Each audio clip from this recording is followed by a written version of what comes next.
우리 함께 하나님의 말씀 찾아 읽겠습니다. 로마서 10장입니다. 10장 16절 17절입니다.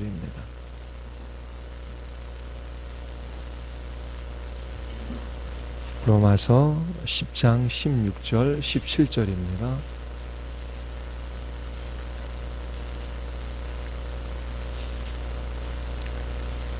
우리 같이 함께 읽겠습니다. 그러나 그들이 다 복음을 순종하지 아니하였도다. 이사야가 이르되 주여 우리가 전한 것을 누가 믿었나이까 하였으니 그러므로 믿음은 들음에서 나며 들음은 그리스도의 말씀으로 말미암았느니라. 아멘. 우리 말씀 듣기 전에 기도하시겠습니다. 하나님, 이 오후에도 진리의 말씀으로 우리를 가르치시고 교훈하여 주시옵소서. 하나님이 내신 은혜의 방편들을 사용하게 하여 주시고 성령께서 역사하셔서 그리스도의 모든 구속의 은혜를 우리에게 깨닫게 하여 주시옵소서. 성령 하나님께서 우리의 모임 가운데 함께하여 주시기를 원하오며 예수 그리스도의 이름으로 기도드리옵나이다. 아멘. 하나님께서 우리에게 은혜 베풀어 주시는 수단이 무엇인지를 이 시간 같이 함께 살펴보고자 합니다. 하나님께서 우리를 구원하시기 위하여 예수님을 보내어 주셨습니다. 우리가 죄 용서함을 받을 수 있는 이유도, 우리가 영생을 받고 하나님의 자녀가 될 수 있는 것도 모두 예수님 때문이지요. 장차 우리는 그리스도의 부활의 몸과 같은 그런 몸으로 변화되어질 것입니다. 그것도 예수님 때문입니다. 예수님께서 행하신 모든 일들 때문에 우리가 복을 받고 은혜를 받습니다. 그런데 예수님께서 우리들에게 이 놀라운 구속의 은혜를 전달해 주시기 위하여 성령을 보내어 주셨습니다. 하나님의 보좌 우편에서 예수님께서 성령을 보내어 주셨지요. 그래서 신자들은 성령 하나님을 통해서 죄를 깨닫고 회개할 수 있습니다. 이뿐만 아니라 성령께서는 우리를 거듭나게 하시고 우리 안에 믿음을 창조하십니다. 그리고 우리를 그리스도의 장성한 분량까지 성장해 가도록 우리를 이끌어 가시지요. 성숙하고 아름다운 신자가 되는 것도 성령 하나님의 역사로 이루어집니다. 이처럼 성령께서 우리 가운데 역사하셔서 그리스도를 믿는 신자들로 만들어 가실 때에 사용하는 수단이 있습니다. 그것을 은혜의 수단이라고 합니다. 하나님께서 하나님의 백성들에게 주시는 그런 은혜를 받을 수 있는 방편이지요. 이처럼 성령께서 역사하셔서 우리에게 은혜를 끼치시는데 그 은혜를 우리에게 주시는 방편이 있어요. 그중 가장 중요한 수단은 말씀입니다. 그리고 말씀 외에 개혁교회에서는 성례와 기도가 은혜의 방편이다라고 그렇게 가르치고 있습니다. 소요리 우리 88문 한번 보십시오. 그리스도가 구속의 유익, 88문만 읽어보겠습니다. 그리스도가 구속의 유익을 우리에게 주고자 사용하시는 외적 수단은 무엇입니까?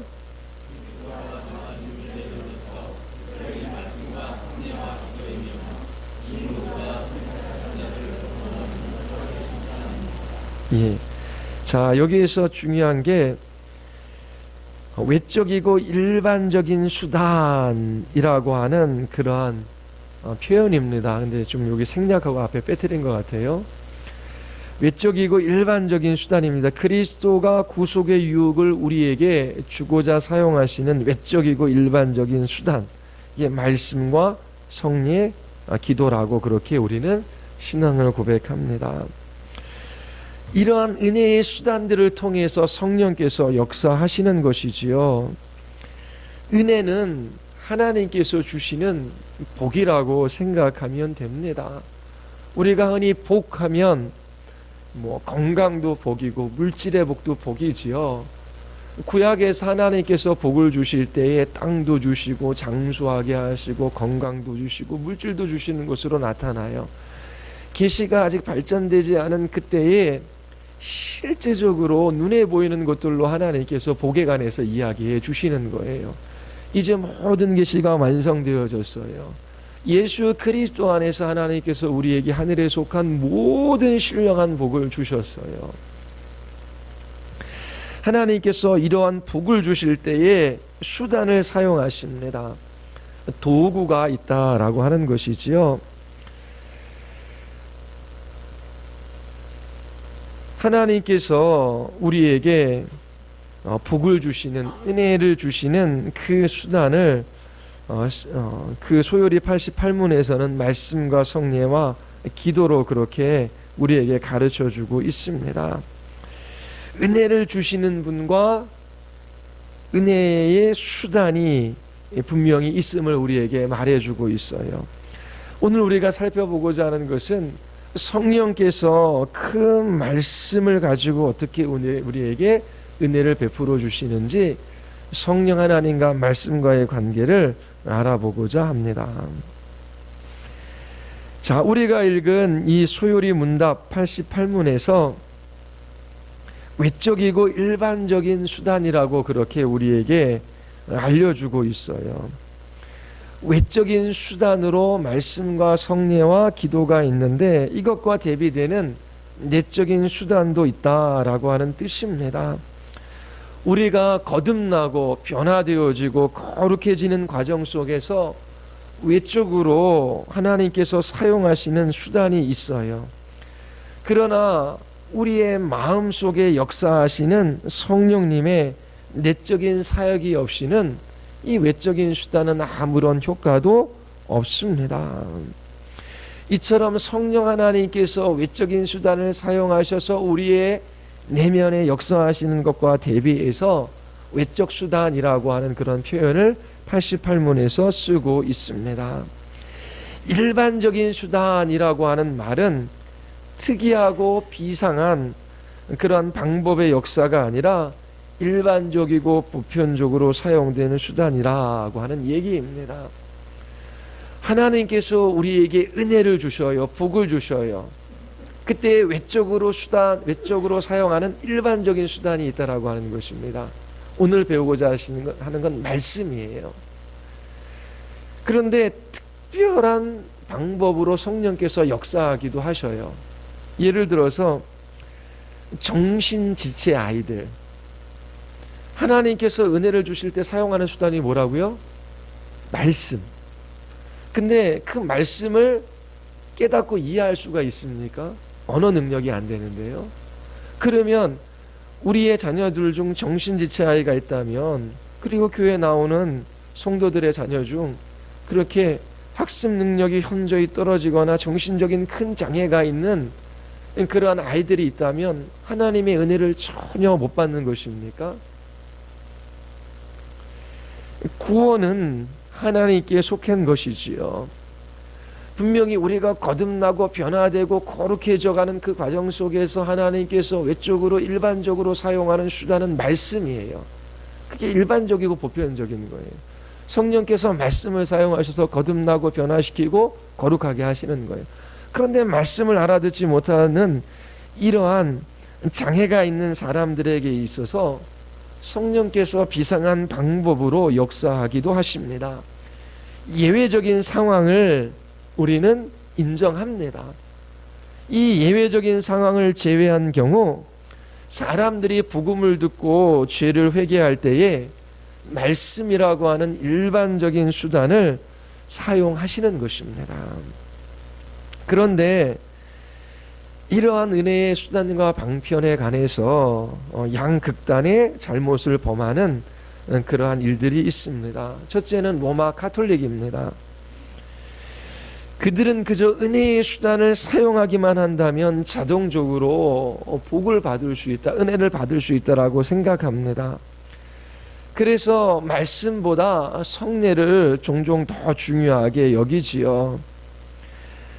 그리고 전쟁터에 나가서 그렇게 전쟁을 치룰 때에 신부가 아닌 사람도 세례를 주기도 합니다. 왜냐하면 불신자들이 거듭나는 것은 이 세례를 받음으로도 가능하다라고 생각하기 때문에 그래요. 그래서 성례인 세례 자체가 가진 능력만으로도 세례 받는 사람을 거듭나게 할 수 있다라고 생각합니다. 이것은 성경의 가르침이 아니지요. 우리도 하나님의 말씀, 그러니까 성경 자체가 우리를 거듭나게 하는 것이 아닙니다. 예배드리는 자리에 나와서 하나님의 말씀을 듣는다라고 해서 은혜가 거저 주입이 되는 것이 아니지요. 하나님의 주권적인 역사를 망각한 채 하나님이 사용하시는 도구에만 관심을 가지고 있습니다. 은혜의 수단 자체가 하나님의 은혜를 보장해 주는 것이 아닙니다. 열심히 말씀을 읽고 연구하는 그것 자체가 하나님의 은혜를 보장해 주지 않아요. 신학교에서 가르치는 교수들이나 신학학자들은 은혜가 충만합니까? 그렇지 않은 경우도 많이 있어요. 예수 그리스도의 부활을 믿지 않은 신학 교수들도 많이 있습니다. 성경이 아무리 중요한 도구일지라도 성령님께서 역사하시지 않으면 우리에게 은혜가 주어지지 않아요. 성경만을 강조하게 된다면 그것은 성경주의의 잘못된 사상에 빠지게 되는 것이지요. 진정한 변화에 대한 영혼의 갈망과 성령님에 대한 신뢰와 의지 없이 은혜의 수단만을 그렇게 의지하는 것은 잘못된 태도입니다. 그래서 한 극단으로 우리는 로마 카톨릭을 들을 수 있어요. 또 다른 극단은 신비주의입니다. 은혜의 수단을 무시하는 것이지요. 은혜의 수단이 되는 말씀을 무시하고 성령 하나님의 역사만을 의지합니다. 이 또한 잘못된 경우라고 할 수 있습니다. 성경을 읽고 설교를 듣지 않은 채 신비하고 영적인 체험만 고집한다면 말씀을 떠난 신비주의자가 되기 쉽습니다. 종교개혁 때 제 세례파라고 불리는 신비주의 계열의 사람들이 있었어요. 이들은 이처럼 하나님께서 일반적으로 주시는 은혜의 수단을 무시하고 하나님의 말씀에 관심이 없이 그렇게 성령 하나님의 직접적인 계시, 특별한 역사만을 그렇게 구했습니다. 그렇게 성령께서 특별하게 역사하셔서 변화되어질 수 있다라고 하는 생각을 가졌던 것이지요. 이처럼 은혜의 수단과 방편을 절대시하여 성령의 역사하심을 무시하는 이러한 카톨릭의 오려도 잘못된 태도이고, 또 은혜의 방편인 큰 말씀을 무시한 채 성령의 신비적인 체험만을 구하는 이 신비주의도 잘못된 것입니다. 은혜의 수단에 대한 이런 잘못된 태도들은 은혜의 수단과 은혜를 주시는 분에 대한 관계를 오해하기 때문에 생기는 문제입니다. 우리는 곡식을 거두기 위하여 씨를 뿌려요. 그리고 열매 맺기까지 많은 수고를 합니다. 그러나 궁극적으로 곡식을 자라게 하시는 분은 하나님이시지요. 하나님께서 하시는 일입니다. 병이 걸렸을 때도 마찬가지예요. 병이 걸렸을 때 하나님 고쳐달라고 간절히 기도하며 병원도 가지 않고 그렇게 기도만 하는 것이 하나님께서 고쳐주시는 최선의 방법이 아니지요. 치료도 받고 가서 약도 처방을 받습니다. 그러나 궁극적으로 우리를 고쳐주시는 분은 하나님이십니다. 하나님께 달려있는 것이지요. 이처럼 신자는 무슨 일이든 하나님께서 일반 은총과 주신 질서 가운데 허락하신 모든 도구를 그렇게 사용하실 수 있으십니다. 하지만 그 모든 것은 도구일 뿐이지요. 신자의 마음은 주권적인 하나님의 은혜에 전적으로 의존해야 합니다. 이러한 마음의 태도를 유지하고 살아가는 것이 바른 신앙의 자세입니다. 예수님 자신이 하나님의 말씀입니다. 하나님의 계시가 명시적으로 주어진 것이, 명제적으로 주어진 것이 기록된 성경 말씀이고요. 예수 그리스도는 살아있는 하나님의 말씀이시요. 은혜의 수당 중 가장 중요한 말씀에 관해서 같이 한번 생각해 보도록 하겠습니다. 우리가 구원을 받기 위하여 가장 필요한 일은 우리의 죄에서 돌이켜 회개하는 것입니다. 그리고 예수님을 믿는 것입니다. 성경은 이것을 중생이라고 그렇게 부릅니다. 중생이 우리 안에 발생하려면 성령님께서 역사해 주셔야 돼요. 성령께서 하나님의 말씀을 사용하셔서 우리에게 구속의 은혜를 적용시켜 주시는 것이지요. 베드로전서 1장 23절에 보면 너희가 거듭난 것이 썩어진 씨로 된 것이 아니요 썩지 아니할 씨로 된 것이니 하나님의 살아있고 항상 있는 말씀으로 되었느니라. 우리가 한 영혼을 거듭나게 하고 회심하게 할 수는 없어요. 하나님의 은혜가 우리를 통해서 오는 것이 아니에요. 그런데 우리는 믿지 않는 자들에게 복음을 전할 수 있어요. 그리고 복음을 들을 수 있는 자리로 초청할 수 있지요. 그런데 단지 복음을 들을 수 있는 것만으로 하나님의 은혜를 받는 것이 아닙니다.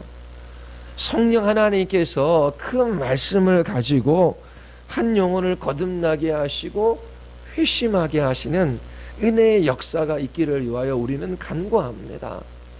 우리가 할 수 있는 일들을 하지요. 그 일들을 통하여 하나님께서 역사하셔서 한 영혼을 구원하시는 것입니다. 우리가 믿지 않는 영혼들을 향하여 가장 먼저 해야 할 일, 그것은 거듭나게 해달라고 기도해야 하는 거예요. 그런데 기도하는 것에만 머무르지 말고 어떻게 해요?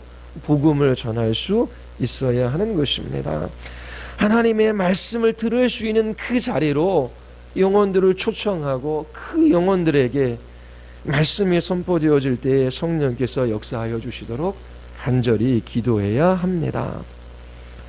이렇게 거듭난 사람들이 이제 예수님을 닮아가는 그러한 성화의 삶을 이제 살아가는 일들이 있지요. 이 성화의 삶도 하나님께서 말씀을 수단으로 사용하셔서 우리에게 은혜를 적용시키시고 그리스도를 닮아가게 하시는 것입니다. 거듭나는 것도 하나님의 말씀으로 되지만 우리가 예수 그리스도를 닮아가는 이 일도 하나님의 말씀으로 이루어지는 것입니다. 그래서 이 하나님의 말씀을 우리가 은혜의 수단이라고 그렇게 부릅니다. 우리 여러분들에게 주신 우리 89문 한번 읽어볼까요? 말씀이 구원을 위해 효과적으로 역사하는 것은 무엇 때문입니까?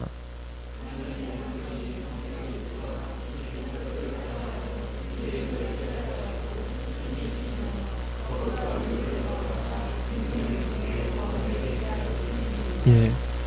본래 살아계신 하나님의 말씀은 예수님이십니다. 그리고 성경은 살아계신 하나님의 말씀에 대한 기록이지요. 이처럼 기록된 하나님의 말씀이 풀어서 다른 사람들에게 전해지는 것을 설교라고 합니다. 설교는 다른 말로 그렇게 선포된 하나님의 말씀이라고 부르기도 합니다. 그런 의미에서 우리가 일주일 동안 각자의 생활 가운데 개인적으로 성경을 읽는 것도 중요해요. 은혜의 수단을 사용하는 것이죠. 매일매일 우리가 매일 성경 큐티를 하면서 그 본문을 읽고 묵상하고 성령 하나님께서 역사하여 주시기를 위하여 기도해야 하는 것이지요. 그런데 더 중요한 것은 주일날 예배 드릴 때에 공적으로 선포되어지는 하나님의 말씀인 이 설교입니다. 성경을 알아듣기 쉽게 또 이해하기 쉽게 풀어서 설명하는 그것을 설교라고 부릅니다. 이 자체가 하나님의 말씀이 되는 것은 기록된 하나님의 말씀을 풀어서 설명하는 것이기 때문에 그렇습니다. 그래서 설교자가 설교 시간에 자기 생각을 이야기하거나 이런저런 예화를 드는 것 자체가 하나님의 뜻에 합당한 것이 아닙니다. 설교자 없이 성경을 읽기만 해도 자동적으로 성경이 저절로 이해되고 깨달아지고 구원받을 수 있다면 하나님께서 교회 안에 성경을 풀어 설명하는 설교자와 교회를 세우지 않으셨을 거예요. 그러나 하나님께서 설교자를 세우신 것은 그를 통하여 하나님의 말씀을 바르게 해석하게 하시고 또 그 말씀을 듣고 깨닫게 하시기 위하여 그렇게 세우신 것이지요. 그렇게 설교를 듣는 사람은 그 말씀을 들을 때 이것이 하나님의 말씀인가 아닌가, 이것이 성경적인가 아닌가 잘 살피며 그 말씀을 듣고 하나님의 은혜를 구해야 하는 것입니다. 우리는 개인적으로 은혜의 수단을 또한 사용할 수 있어요. 그러면 어떻게 말씀을 사용해야 하는가? 우리 구신문 한번 읽어보겠습니다. 말씀이 구원을 위하여 효과적으로 역사하도록 하려면 어떻게 읽고 들어야 합니까?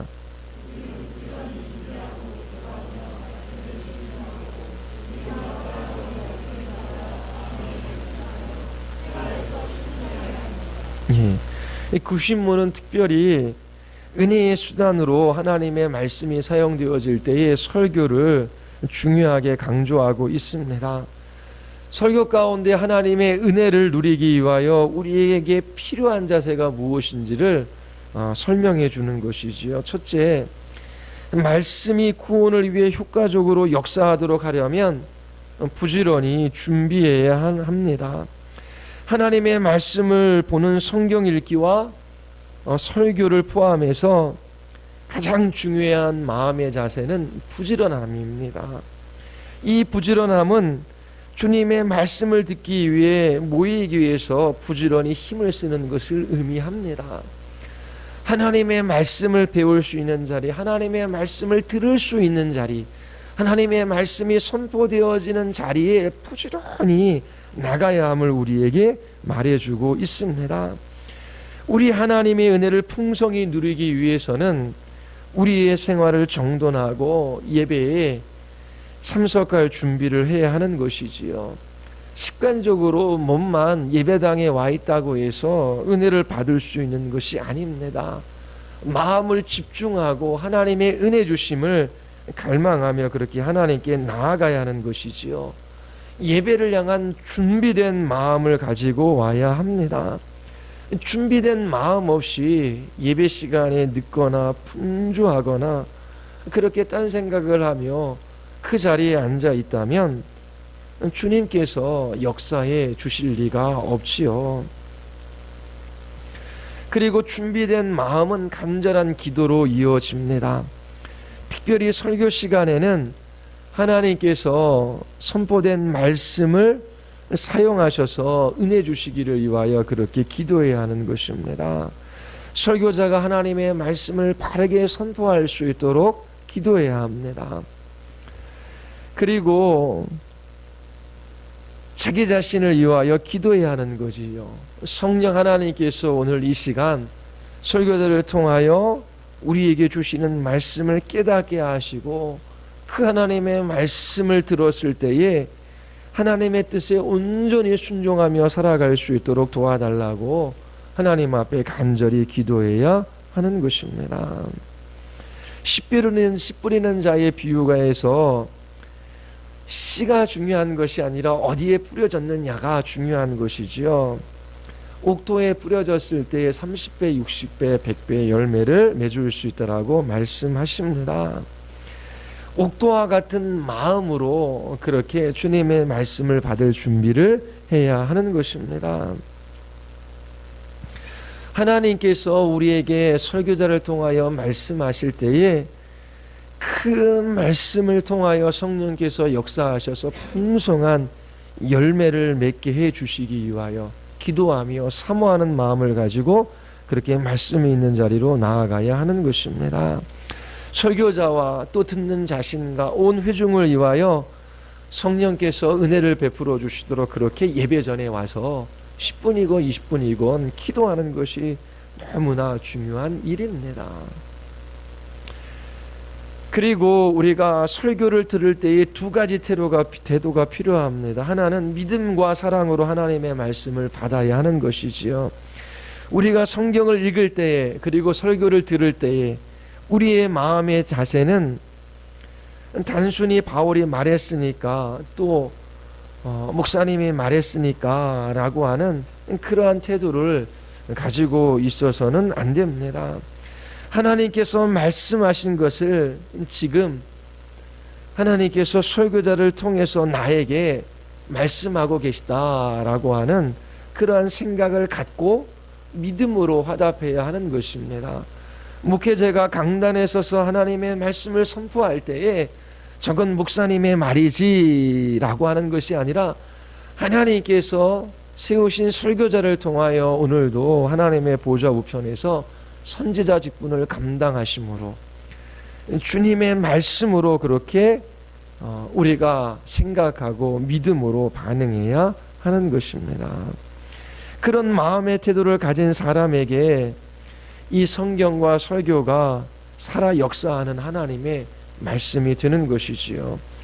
그리고 우리가 설교를 듣거나 성경을 읽는 궁극적인 목적은 하나님께서 우리에게 말씀하시는 대로 살기 위함입니다. 그래서 단지 성경을 읽고 말씀을 듣는 것에 그치는 것이 아니라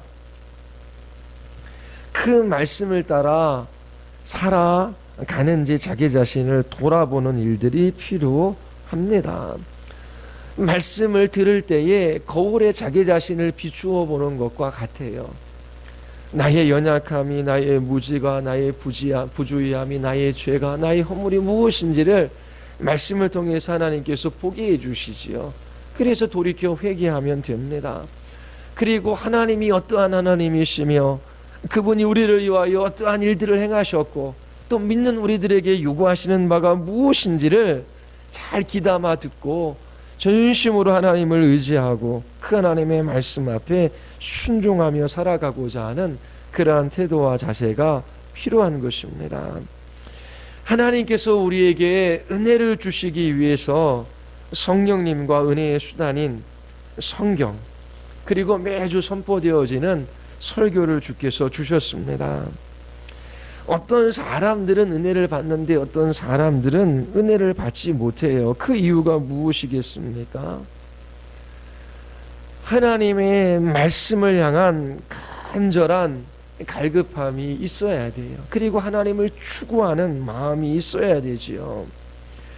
우리의 심령으로 하나님의 말씀 앞에 서고자 하는 그러한 부지런한 마음이 있어야 합니다. 하나님 아닌 다른 것들에 마음을 빼앗긴 채 그 말씀 앞에 선다면 그 말씀을 가지고 성령께서 역사해 주시지 않아요. 하나님보다 더 의지하고 기대하는 것이 있어도 하나님께서 그렇게 역사해 주시지 않으시지요. 그러한 심령에 하나님의 은혜가 부어질 리가 만무합니다. 그래서 우리는 예배에 나오기 전 우리의 한 주간의 삶을 돌아보며 점검할 필요가 있어요. 내가 전심으로 하나님 한 분을 의지하는가? 내가 정말로 하나님을 추구하고 하나님을 갈망하는가? 하나님께서 설교자를 세우셔서 하나님의 말씀을 우리에게 들려주실 터인데 하나님의 말씀을 받을 마음의 준비가 되어져 있는가? 그렇게 자기 자신을 돌아보는 것 없이 습관적으로 예배의 자리에 나오는 사람들에게 성령께서 역사하셔서 구속의 은혜를 우리에게 베풀어 주실 리가 만무한 것이지요. 간곡한 심령으로 성령 하나님의 역사를 구하며 하나님의 은혜 주시기를 사모하는 그 마음으로 예배의 자리에 나아가야 하는 것입니다. 그리고 부지런히 기도하며 하나님이 우리에게 주신 은혜의 방편들을 사용해야 합니다. 지난 한 주간 얼마나 규칙적으로 하나님의 말씀을 읽고 묵상했는지, 그리고 하나님의 말씀이 선포되어지는 그 자리에 나아갈 때에 준비되고 예비되어진 그 부지런한 마음을 가지고 나아갔는지 자기 자신을 살펴보는 것이 필요합니다. 이처럼 우리 모두가 평범한 일상에 그러한 삶의 자리 속에서 하나님께서 우리에게 주신 은혜의 수단들을 통하여 우리가 하나님의 은혜를 받고 장성한 그리스도인으로서 잘 자라나는 그런 일들을 하나님께서 우리에게 허락해 주신 것입니다.